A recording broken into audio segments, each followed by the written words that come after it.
ये कहानी शुरू होती है सूरजपुर नाम के एक गांव से, जो घने जंगलों और ऊंचे पहाड़ों के बीच बसा हुआ था। गांव बड़ा तो नहीं था, लगभग 700 घर होंगे, लेकिन यहाँ का माहौल अद्भुत था। सुबह सूरज की किरणें जब धुंध को चीरकर गांव पर गिरती तो पूरा नजारा किसी पेंटिंग की तरह चमक उठता। लोग मेहनती थे, किसान खेतों में हल चलाते, महिलाएं नदी से पानी भर लाती और बच्चे मिट्टी में खेलते। गांव के बीचों बीच महाकाली मंदिर था, जहां हर अमावस्या को बड़ा मेला लगता और दूर दराज से लोग आते। गांव पर राज करता था वीरेंद्र ठाकुर, 55 साल का दबंग मुखिया। उसका हुक्म गांव में कानून से कम नहीं था। गांव के बाहर पुराने खंडरों के पास एक टूटी फूटी कोठरी नुमा जेल बनी थी। 2 कमरे, जंग खाई सलाखें और छत पर जगह जगह से झांकता आसमान। अपराध बहुत कम होते थे, लेकिन जब भी होते लोग यहीं डाले जाते। इस कहानी की असली शुरुआत होती है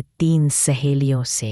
रीना 22, निडर, ऊंचे सपनों वाली, जिसकी आंखों में हमेशा विद्रोह की चमक रहती। गीता पढ़ी लिखी, सोचने समझने वाली, हर बात का हल दिमाग से ढूंढने की कोशिश करती। पार्वती 18, सबसे भोली, मासूम हंसी वाली, जो तितलियों और पेड़ों से बातें कर लेती। ये तीनों अलग अलग घरों से थीं, लेकिन बचपन से दोस्त थीं। दिन भर खेतों में काम करना और रात को नदी किनारे बैठकर गाने गाना, सपने देखना, यही उनका जीवन था। एक दिन गांव में खबर फैली कि महाकाली मंदिर से सोने की नथ और चांदी का मुकुट गायब हो गया। पूरा गांव हिल गया। मुखिया वीरेंद्र ठाकुर ने बिना सबूत के तीनों लड़कियों पर इल्जाम मढ़ दिया। गांव वालों ने विरोध करने की कोशिश की, लेकिन ठाकुर के डर से कोई आगे नहीं बढ़ा। उसी शाम तीनों को जेल में डाल दिया गया। जेल की देखभाल करती थी शकुंतला देवी, विधवा, सख्त मगर न्यायप्रिय औरत। वह लड़कियों से अच्छा व्यवहार करती, सुबह दूध, दोपहर का खाना और शाम को चाय देती। रीना अक्सर पूछती, दीदी हम कब बाहर निकलेंगे? शकुंतला सिर्फ इतना कहती, सच देर से ही सही, सामने आता जरूर है। 2 महीने ऐसे ही गुजरे। तीनों को यकीन था कि एक दिन सच सबके सामने आएगा, लेकिन अचानक आदेश आया और शकुंतला का तबादला हो गया। उसकी जगह आया रघुवीर यादव, 38 साल का, काला भूरे चेहरे वाला, आंखों में शिकार करने जैसा लालच और होंठों पर हमेशा गंदी मुस्कान। पहली ही रात उसने तीनों को देखा और समझ गया कि यहाँ उसकी मनमानी चल सकती है। धीरे धीरे उसने उन्हें अपनी हवस का शिकार बनाना शुरू किया। रीना हर बार डटकर लड़ती, लेकिन उसका विरोध पिटाई में बदल जाता। गीता चुप रहकर सब सहती, लेकिन भीतर से हर दिन टूटती रही। पार्वती की मासूमियत सबसे पहले कुचली गई। गांव वालों को कुछ पता नहीं था। जेल की मोटी दीवारें सब कुछ छुपा लेती थीं। एक रात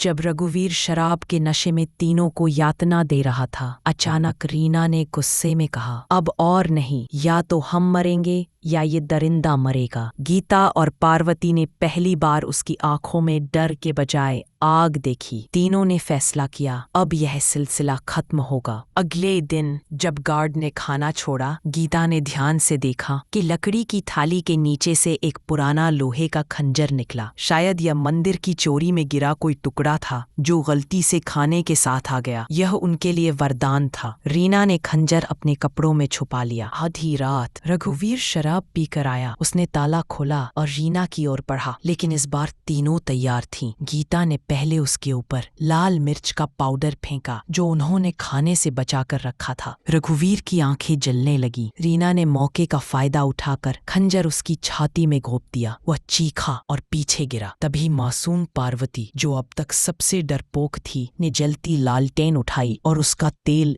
रघुवीर के ऊपर उड़ेल दिया। एक चिंगारी लगी और देखते ही देखते उसका शरीर आग की लपटों में जल उठा। उसकी चीखें पूरी रात गूंजती रहीं। सुबह जब गार्ड ने देखा तो कोठरी राख और खून से सनी थी। रघुवीर का जला हुआ शव पड़ा था। गांव में खबर फैली और सब दौड़ पड़े। तीनों को गिरफ्तार किया गया और अदालत में मुकदमा चला। जब जज फैसला सुनाने ही वाला था कि अचानक मंदिर के पुजारी सामने आ गए। उन्होंने कबूल किया, सोने का मुकुट और चांदी की नथ मैंने ही चुराई थी। मुखिया वीरेंद्र ने मुझे मजबूर किया था। ये लड़कियां बेगुनाह थी। पूरा गाँव सन्न रह गया। सच सामने था। जज ने लड़कियों को बरी बरी कर दिया। गांव वालों ने उन्हें नायिकाओं की तरह गले लगाया और उसी दिन गांव की औरतों ने मिलकर फैसला लिया, अब से जेल की रखवाली सिर्फ औरतें करेंगी, ताकि फिर कभी कोई रघुवीर जैसी दरिंदगी जन्म न ले सके। अगर आपको ये वीडियो पसंद आई हो तो वीडियो को लाइक करें और चैनल को सब्सक्राइब करें।